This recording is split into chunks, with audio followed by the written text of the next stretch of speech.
আসসালামু আলাইকুম রহমতুল্লাহি ওয়া বারাকাতু।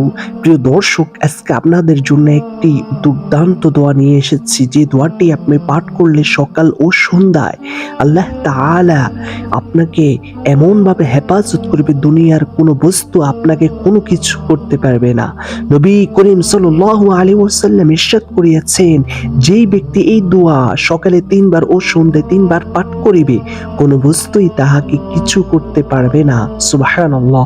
অন্য এক হাদিস মতে সকালে পাঠ করিলে সন্ধ্যা পর্যন্ত এবং সন্ধ্যায় পাঠ করিলে সকাল পর্যন্ত কোনো পৃথিবীর কোনো বস্তুই তাকে স্পর্শ করিতে পারবে না।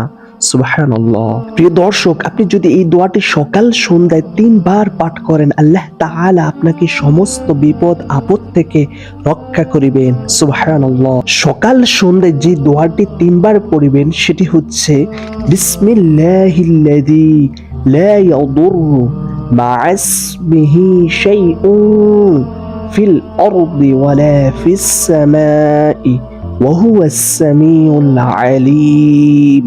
অর্থাৎ, আমি ওই আল্লাহর নামে আরম্ভ করতেছি, যাহার নাম লইয়া শুরু করিলে আসমান জমিনে কোনো বস্তুই অনিষ্ট করিতে পারবে না আমাকে, এবং তিনি সব কিছু শ্রবণকারী ও মহাজ্ঞানী। সুবহানাল্লাহ।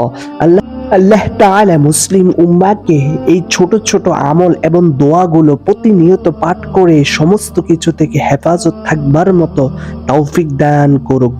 আমিন।